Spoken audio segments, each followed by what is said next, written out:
Hello, everyone, and welcome to episode 114 of the iACast. My name is Michael Doise, and I'm here with a good group of folks today. I'm here with Aaliyah Dudley. Hello. Jason Earls. Hello, everyone. Sarah Lanier. Hi, y'all. And yet another new voice on the show, Miss Victoria Gray. Hello. So, Victoria, tell our listeners where you're from. I'm from the UK. So, yet again, we have an awesome, diverse group of people on the show. You know, we have people from around the world on this show, so it's really awesome. Although I think our primary country other than the US has been the UK, hasn't it, guys? Yes and no. Canada's had Canada. pretty strong. So, we have a very good group of people.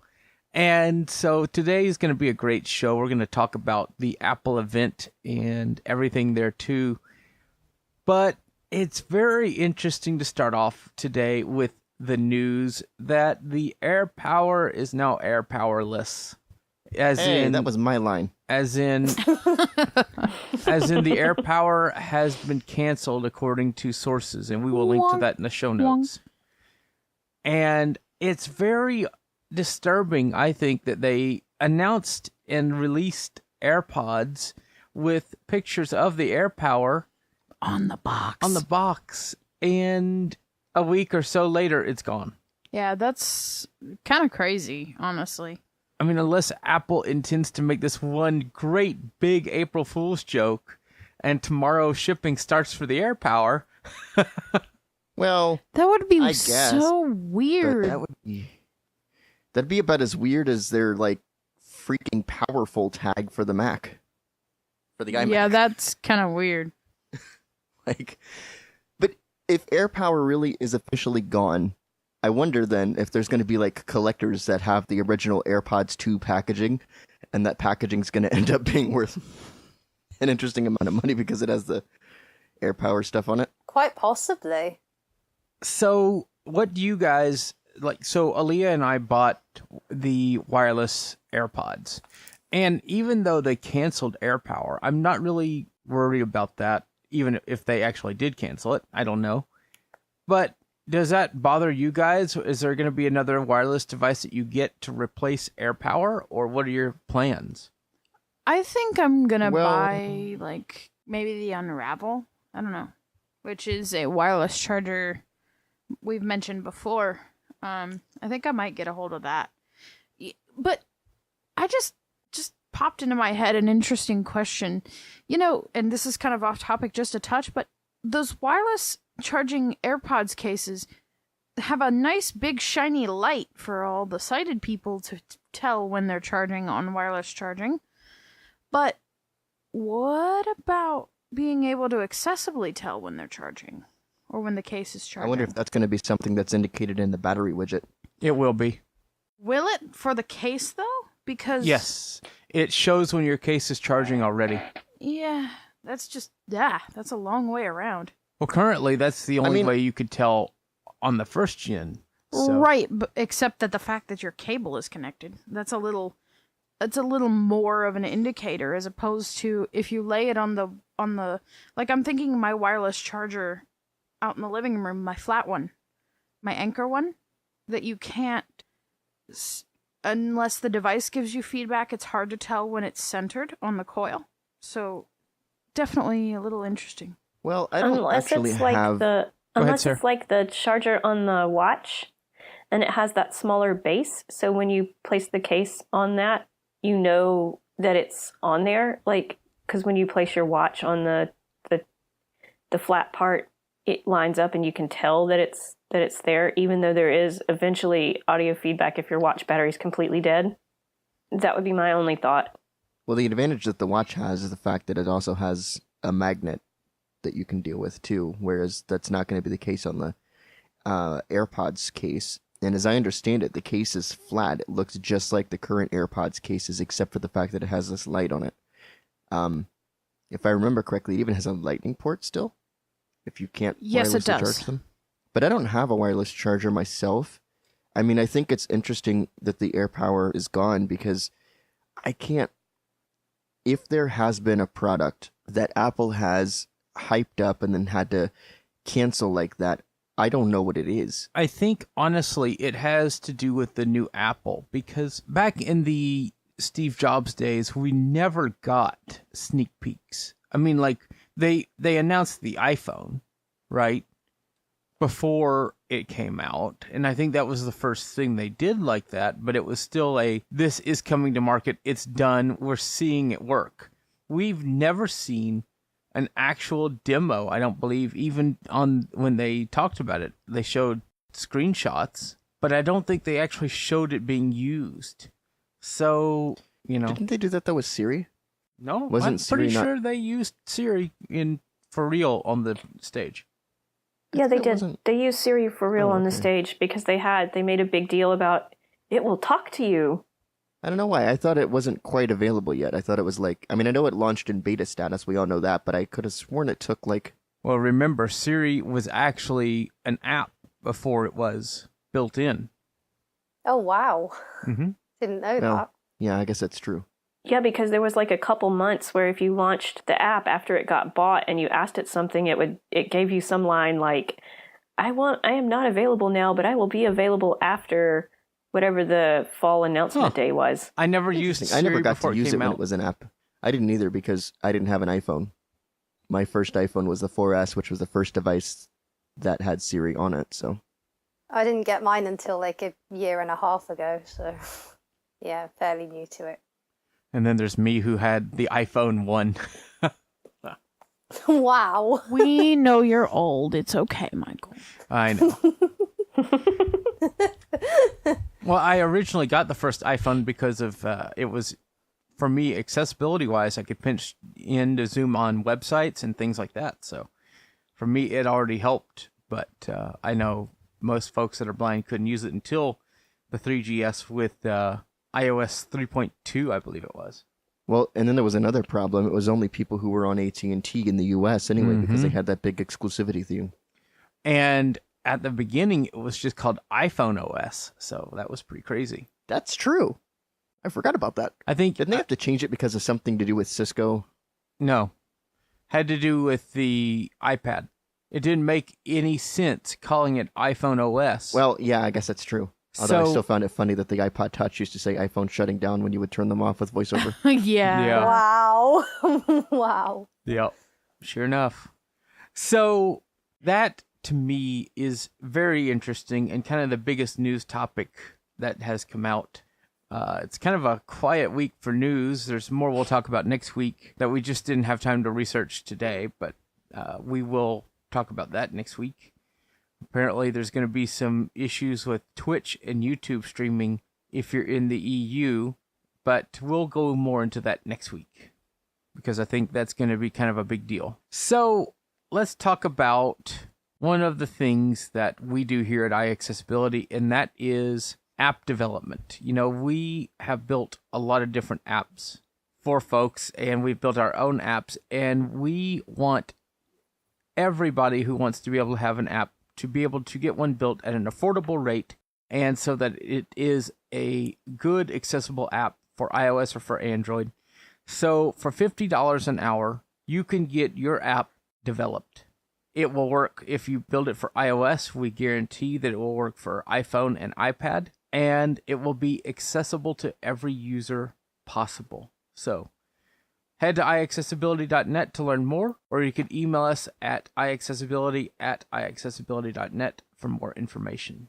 So for our main topic today, we want to talk about the event that Apple had. And I know there's been, 20, 30 different podcasts talking about this already. We're kind of one of the last ones, but we're going to be the best at it and give full opinions on what happened. And so this was a service-oriented event.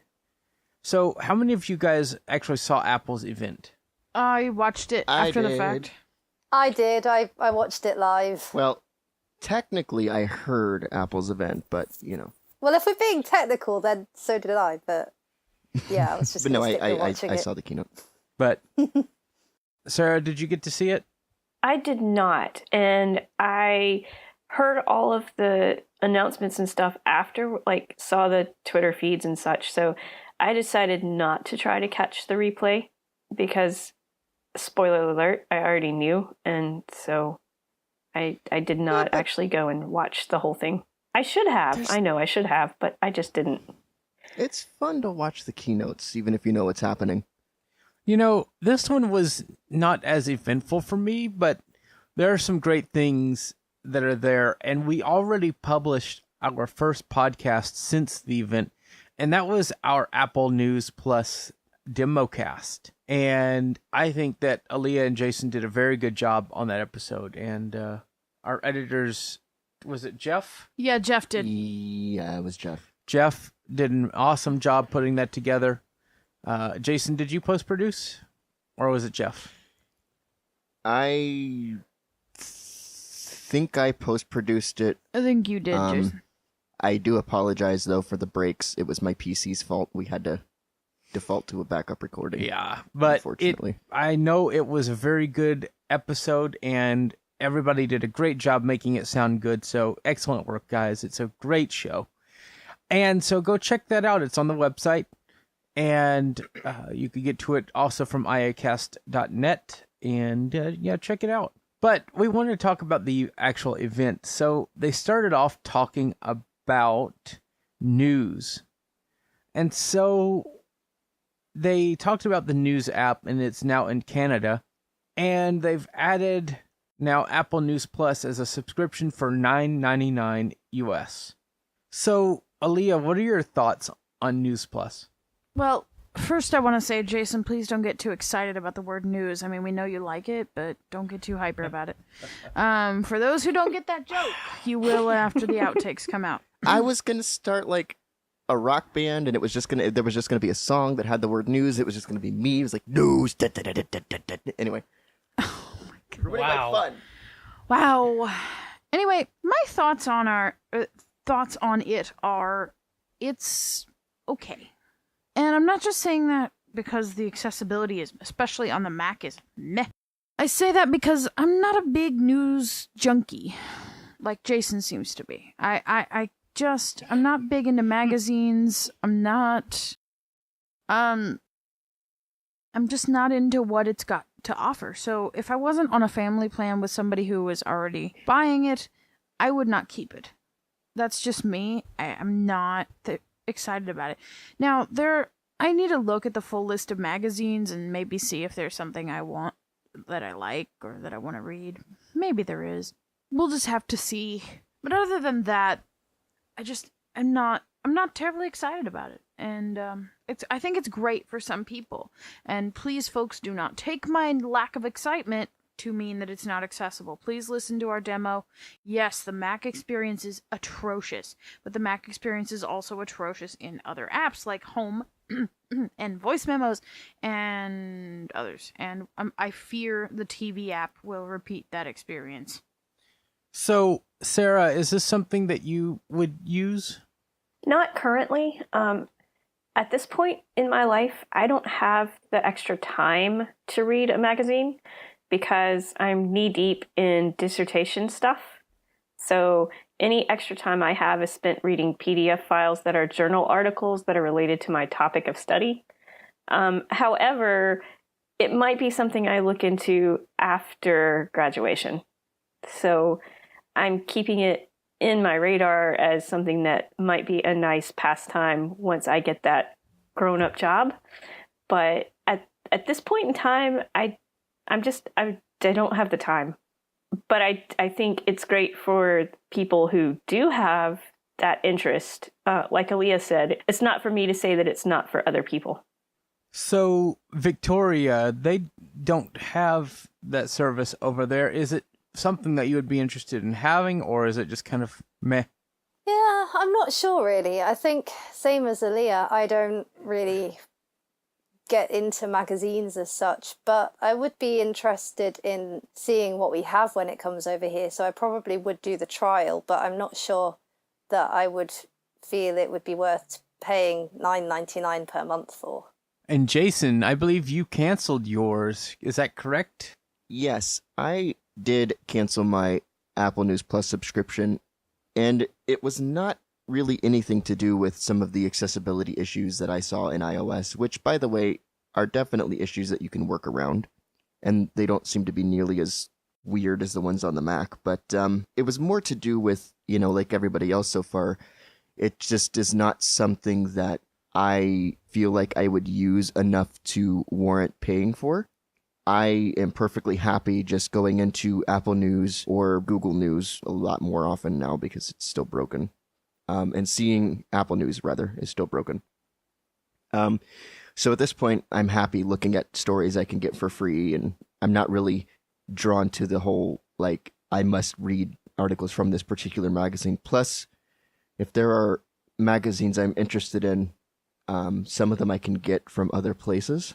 Like, for instance, if I wanted to read, I don't remember if Consumer Reports was one of the magazines on Apple News Plus, but if it was on Apple News Plus or is on Apple News Plus, I could get that magazine through, like, Bard, for instance, which is a book service in the US. For those of you who may not know what it is, it allows you to download audiobooks and Braille books if you have a print reading disability. Well, and I guess that's kind of my next question to you guys. I mean, there's Newsline, there's Bard, there's other services out there for people who are blind. Victoria, do you guys have anything in the UK similar to Bard or Newsline here that allows you to read magazines or books for free? I think you can get some stuff from the RNIB, which is the Royal National Institute for the Blind, but I think that's about it. It's not really something that I've properly looked into, though, so there could be other stuff. But how do you guys feel about this as, here in the US? Would you prefer getting your content from Newsline or Bard or other places or Apple News Plus? And let's take the payment aspect out of Apple News Plus. Which service would you guys prefer if that was something that you were interested in to get your content from? I prefer to think of NFB Newsline, at least, as it's a great resource. It's a fantastic resource for reading your local newspapers, for reading a lot of things, but there are some things that you cannot get on Newsline that you can definitely get on Apple News Plus. A lot of the specialized magazines, and even some of the things that you see on NFB Newsline is not the entire paper. Some things are still behind paywalls and things like that. I think it's a good supplement. I would be okay with using both if I was really a news junkie like that. I think for me, I would, as you said, Michael, taking the payment aspect out of Apple News Plus, I would probably lean towards Apple News just because, if I remember correctly, didn't Apple say that your progress and stories sync across devices and things as well if you were reading? Yeah, I think if you they ended did up switching to another device. I don't remember. Yeah, I'm pretty sure. But that, and also, the ability to use my voiceover voices that I prefer, because while Newsline does give you access to different voices over the phone, and of course there is the Newsline app for iOS, I don't know if there is one for Android. Is there one for Android, guys? No. Okay, so there's not one for Android, but for iOS, there's something about Apple News that I like when VoiceOver's not jumping me to the back button. See, I cannot replicate that. Even in News Plus, I cannot replicate News that. Plus doesn't do it. Yeah, News Plus, regular it doesn't news happen. stories. And it doesn't do it on every one. It just does it on some of them. And it's annoying. It really is. But Apple News, it's just there's something about it, like ads don't really get in my way. I don't remember how articles are laid out in the Newsline app because it's been a long time since I last used it. I need to update my address and stuff with them. But when I'm not running into accessibility issues, I like Apple News. It does exactly what I want on all the devices I want, and it does what I need, and I can listen in crazy fast speeds if I choose to. So that's just my take on it. Now, Jason and others, I want to see. I'm just the queen of sidetracks today. Did everybody see the article about how essentially the splash screen to get you to sign up for Apple News Plus violates the developer guidelines that Apple puts in place for their developers building applications? Yeah, I did yes, see I saw that. Yeah. So, Michael, as a developer, how do you feel about that? I would be personally a little offended if Apple didn't practice what it preached. As would I. Well, I feel like there's a lot of places where this occurs throughout Apple. It's just very ambiguous how, there's different portions of Apple. Same with accessibility, where they preach accessibility and design guidelines, and there's some experiences that just are not good. And so I've just come to expect that's what it's going to be. And I don't know. I feel like that screen was rushed. And yeah, visually, it was very difficult to figure out what to do. Because I had subscribed and I was like, well, that screen hadn't gone away. I guess I need to go through it again. And I did it and it was like, oh, you're done. And also the button visually was not, VoiceOver did not see the button as it was visually. So I feel like while they're getting enough to get by, it's not the same as their commitment from years ago. So do you think that Apple will eventually address some of these accessibility issues, or do you think this might be something that we have to keep reporting to them a lot? It'll have to be reported. And I think this issue that we're seeing here at the beginning let's get this out fast so people can get it. And I think they'll streamline that in the future, but yeah. I'm just worried because, looking at like GarageBand, for instance, they had this ability to download all these new jam packs, and for I don't remember exactly how long it was, but it was a long time that interface just did not read with VoiceOver. And as far as I know, it still reads okay now, but numbers are still broken for iOS as far as I know. The cell coordinates don't read. I just worry that as much as I hope they're going to fix this stuff, that they won't. I would think part of that is because people don't necessarily report it. Or if they do report it, they don't make it a nice report. It's more of a complaint's not really the right word, but as far as, could you please fix this? This is the problem I'm having. It's more of a, why did you break this type of. Yeah, I never seen reports like that. No, I didn't mean you personally. Yeah, Jason, I know. I'm just saying, like, personally, that's, I what I do is I'm just like, I'm having a cell coordinates don't read in numbers. This is how you reproduce it. I try to stick to facts when I do. I think what happens is there's so much that these different teams are doing, and they're rushed, and they don't really take accessibility into account as much as they used to, and so it goes by the wayside, which is not how it needs to go. And so I think it's more of a accessibility after instead of accessibility first. That's highly unfortunate, but I do see it. If you think about, this should not have been released if there were major accessibility problems, yet it was. And that's a problem, and it's what is going to set certain companies apart from others in terms of, what product do I buy? Do I buy the product that supports accessibility built in, or do I support the product that supports accessibility bolted on? And there's a widening gap there that's a bit concerning. Now, the issue here is, though, let's not forget this. Android does not have an offering like this. Nope, they certainly don't. And while Apple has some issues, they still offer the most accessible magazine service that's mainstream. And if I had the time to read magazines, I would personally want to read a mainstream service.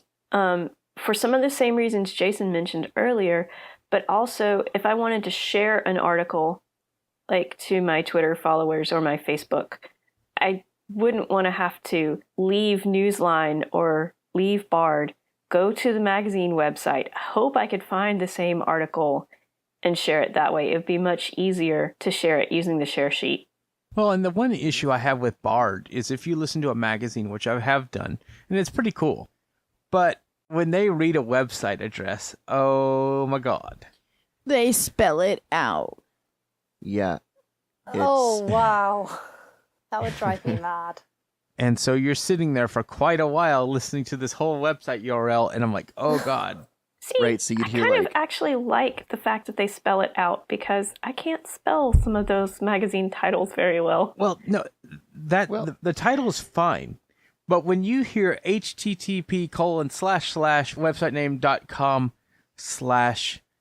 http://websitename.com/magazine equals QC2486753QB, Ugh. it's like, I almost wish they would add a kind of a, especially if you were listening on iOS, a links section where you could go to find that information in the book. I don't know. That's just me, though. yeah. But what I'm saying is I would rather the Apple News method because you get those links as they should. So I feel like we've been talking about this a little bit. So let's move on to the next thing. And what did they talk about next? Was that the card? Yeah, Apple Card. Yes. Who's The getting one? barbershop. I wish. Well, when they come over to the UK, well, if they come over to the UK, I would be interested in getting one. So my barbershop reference, though, was there was something in the video, Michael, I think you said it was actually like showing the engraving on the card, but like it totally sounded like somebody was getting some work done on themselves at a barbershop. Like, Apple. Wow. Because it's literally, it was music and that. There was no description yeah. at the event itself. There was nothing. Yeah, and that's nothing something to I- help you. And that's something I want us to touch on too at some point in the show. But I would like to have an Apple Card. Whether or not I'm going to be able to get an Apple Card, I don't know yet. So in that video, it's kind of cool because what it shows is this tool coming down and engraving the Apple logo and the person's name into the card. Wow. And that card is made of titanium, which is really cool.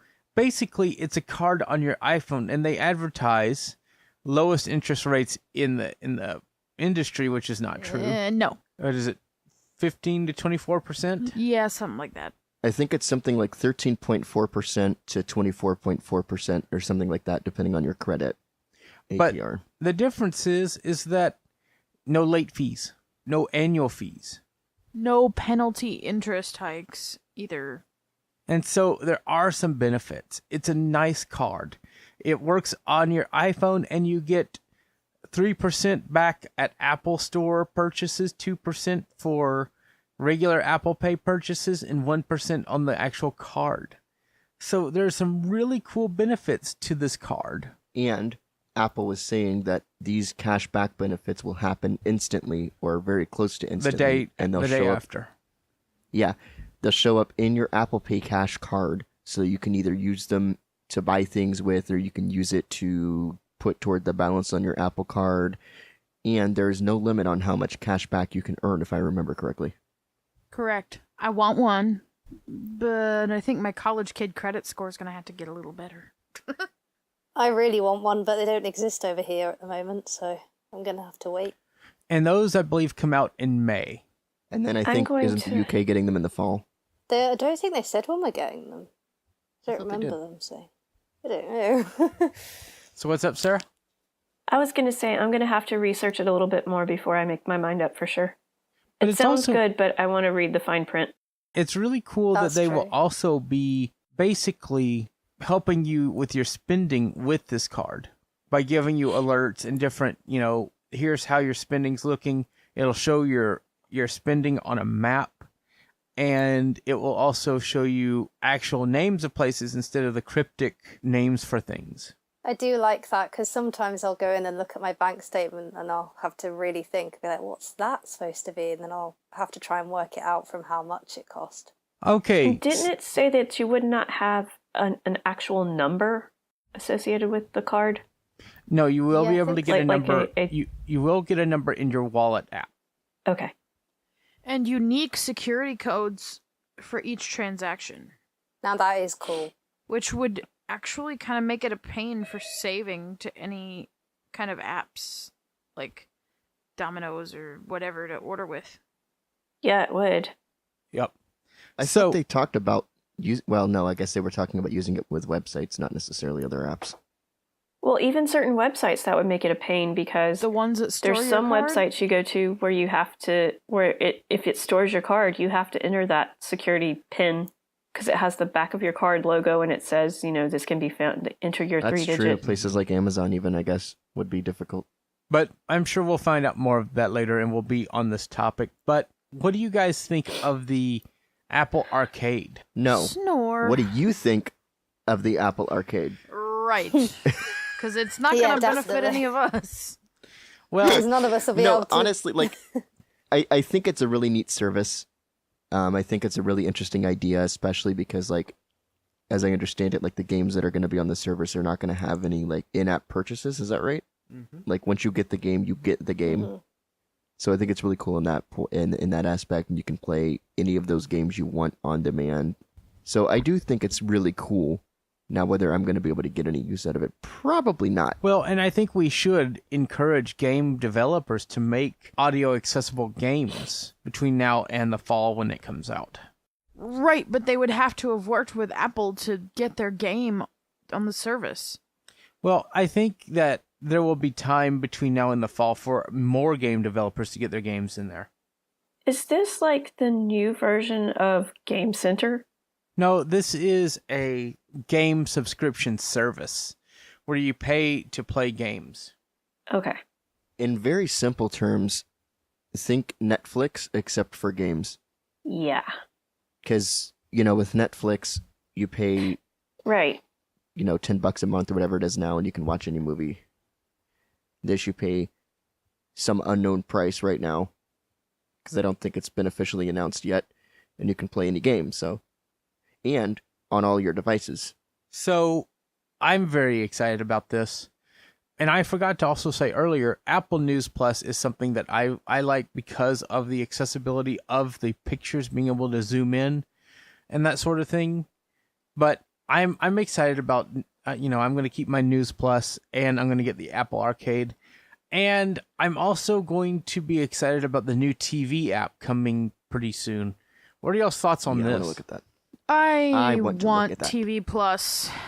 I want that. I'm excited about some of these shows. One of them makes me shake my head a little and wonder how it's going to work and wonder how sensationalized it's going to be. But overall, I'm excited for TV Plus. Well, and I think at least, if nothing else, if it's what I think it is, the show should be a conversation starter at least. Maybe. I want to try, probably go on the trial. I don't know if it's something that I would subscribe to, but I want to look at it and see what the shows are like, see what's available. I'm excited Well, about there's amazing stories. Yeah. Yeah, and there's something I don't understand. Like, with these channels, are all these channels, with the Apple channels, is it just you can watch all the shows from the channel on demand, or do you get access to a live broadcast as well? That's not something I don't remember them making very clear in the keynote. Right now, you get just access to essentially to subscribe to these channels a la carte. I think you might get a live broadcast, but I'm not entirely sure. At least for people in the beta, you can get 4 different channels to subscribe to. So like HBO, Showtime, there's 2 others that you can get access to if you're in the beta. But I think you can watch them directly, but it's an a la carte thing, and I think they're like, each one has their own price. I think it's to make it easy for you to get access to the channels that you Right. already have. Mm-hmm. So I'm excited about Apple TV Plus. I think it's going to be cool. There's some things I'm really looking forward to, but I don't know. I feel like Apple is devoting too much attention to these services that are outside the realm of technology, and I feel like that's kind of going to agree hurt with them. that. I feel like that's actually going to hurt them in the end. I feel like one area that Apple is not really terribly focused on right now is the Mac, and making it and keeping up with the modern operating system today and what that has to offer. I just don't think where Mojave is right now that it's really that competitive, and I think Apple's made a lot of people upset, and not just blind people, not just this blind person. Let me tell you, voiceovers VoiceOver's not where it needs to be in terms of a modern screen reader. It doesn't have the ability to do the things that it should. And so that's disturbing and distressing to me as somebody who's been a Mac person for years. And I kind of see that in other aspects of Mac OS, and that Apple's kind of letting it fall behind. Apple's biggest asset is iOS. Yep. I mean, that's just the truth, because they let it become that. And I feel like they need to really look at where they've come from and who they are before they start doing all these things. Or else that big pedestal they've built for themselves is going to be coming crashing down. Because when you become so entrenched in so many different things, it makes you not be able to focus on what really matters to your customers. And that is good hardware. They are a hardware company, not an entertainment company. So I love my iPad. It is an amazing device, but I feel like the focus is entertainment. They talk about being code-centric, but the main program they have is Xcode. And even on the Mac, they lock you out of a lot of the things that you would really benefit from for coding by blocking the ability to install certain packages in the OS and doing certain things in the OS. So I feel like they are not code-centric as much as they talk about being. And so it's like, if you're a beginner, great. But if you're going to want to actually do the really good stuff, you need to go somewhere else. So as a programmer, that's how I feel. I feel like that's how a lot of other programmers feel. But if you're in the entertainment industry, Apple is the way to go, to watch it or to make it. So with all of that, I think we've come to the end of the presentation of everything they talked about, right? Yeah, I think so. Yeah. Yeah, I believe so. So do you guys have any final comments before we wrap up? They published videos with audio description. Oh, yes, they did. Online, they published videos with audio description. So what are y'all's thoughts on that? That is awesome. And the way you guys get those to work, unless there's another way I don't know about, you on an iOS device, you'll need to go into Settings, General Accessibility, and then under the Media heading, turn audio descriptions on. And then if you play the videos from the website, they should play with audio description. Okay, that's weird. Because what what? if I'm on a PC? And Right, that's accessibility know. events right there. Yep. But, regarding the whole audio description, I really wish, though, that we could get a live audio description feed, even if it's text-to-speech in a script. I don't even care. Yeah. But I would like to have some sort of live feed that we can access during the live stream. Yeah, I agree. Yeah, because there were some bits where it would go really quiet and I was trying to work out what was happening, and then it turned out they were playing a video. But yeah, it happened a few times where I was thinking, is this still working? Right. And let me jump on a bit of a soapbox. And I think that the way that Apple has implemented the descriptions of those videos, one, is not inclusive of a broader audience. Because if you can't easily get to them on PC, and please, I hope that I am wrong, that this is not an event detection thing, but if you can't get access to them on PC or Android or whatever, not an Apple device, that's a problem.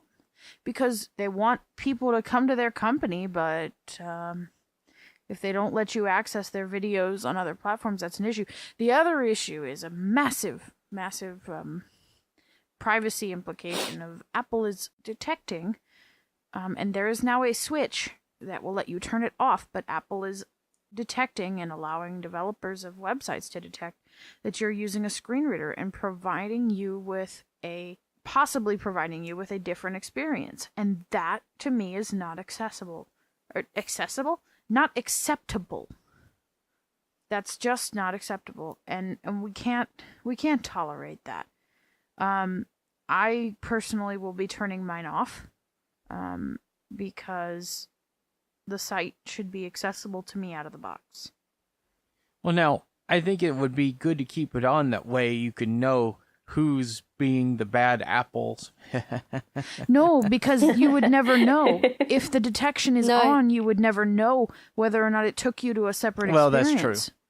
And where is this switch? I have to step away, guys. I have a meeting. But you'll have my contact info at the end of the show.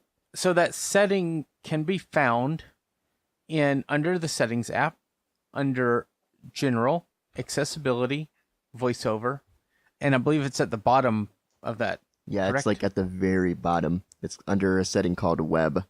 Okay. I have not seen that, so... It's in iOS 12.2. Okay. Well, we know it's in 12.2. I don't know if it was in another earlier version of iOS and nobody just discovered it. No. It wasn't there? No. Okay. Well, then I guess it is a 12.2 thing. All right. Do you guys have any final comments before we wrap up?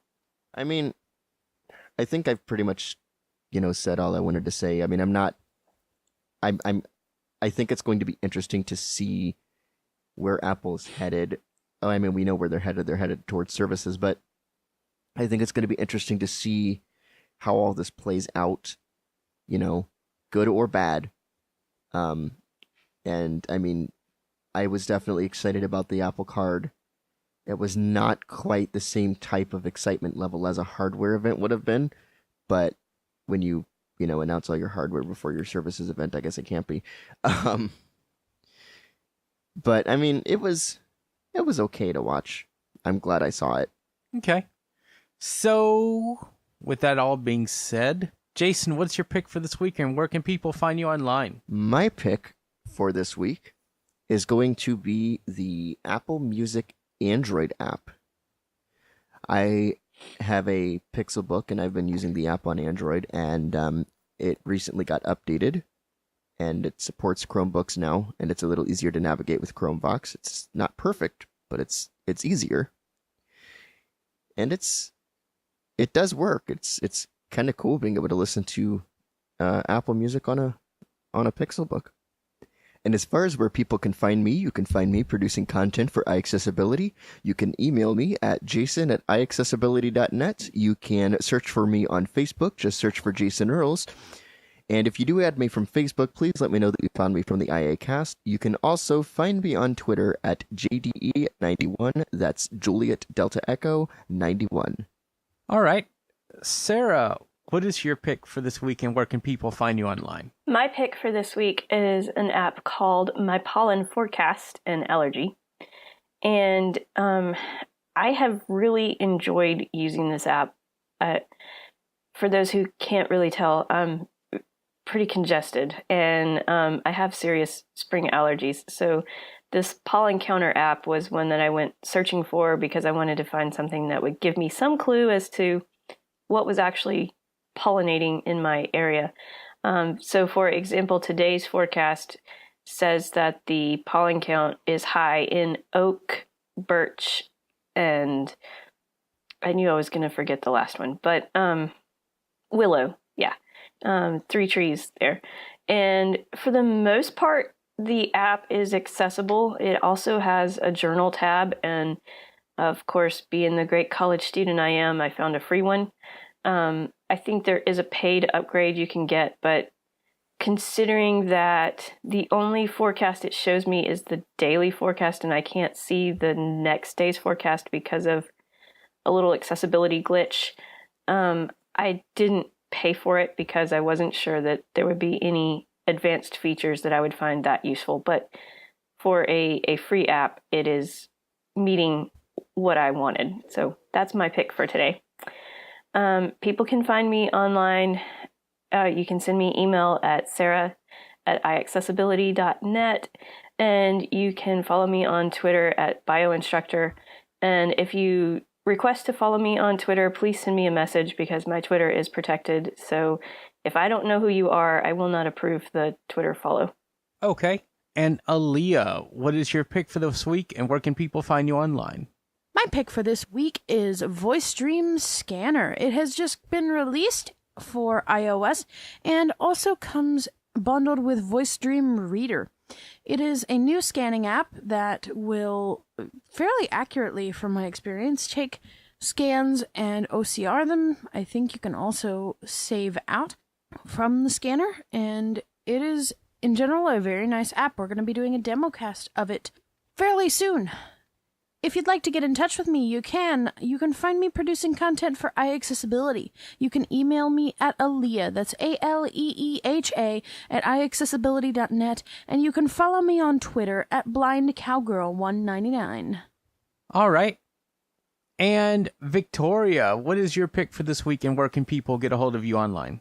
My pick for this week is Trivia Crack. It's an app where you basically play against people and answer quiz questions. It's really fun, and the thing I like about it is you can link it to Facebook, so it makes it so much easier to find your friends on there as well. I love it. I don't really have any. I mean, I come up on the Team Talk server, but yeah, apart from that. Well, if you have an email you want to give out, or a Twitter, anything like that, that'd be fine. I need to get Twitter. That is official. I need to get Twitter. So I don't at the moment, Facebook's but I'll great. work on that one. Okay. And if you don't want to give out any contact info, that's fine too. Okay.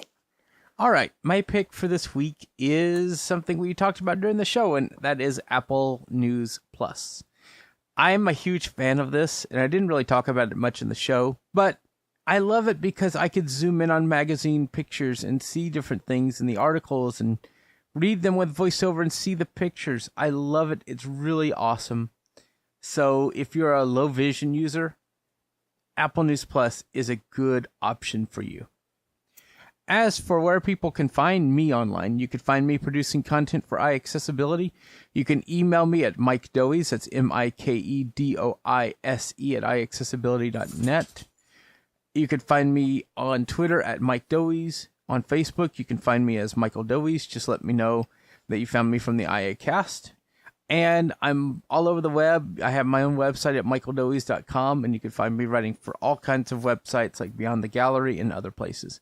We just did a shortcut to recognize handwriting in notes and convert it into text, which is really exciting.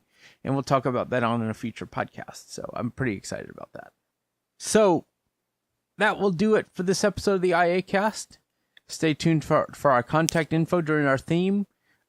And we will be back next week with episode 115. And I'm sure it's going to be another great discussion. And I want to thank everybody for being here this week. This has been a great episode. So thank you all. Thank you everybody on the stream. And thanks everybody for listening. We will see you next week. Bye, everyone. Bye, guys. Bye, everybody.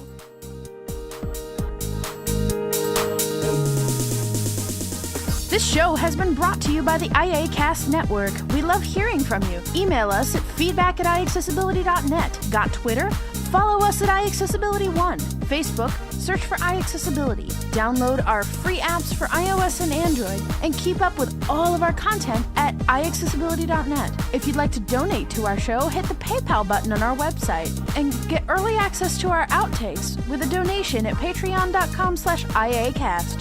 Thanks for listening. Copyright 2019, iAccessibility LLC.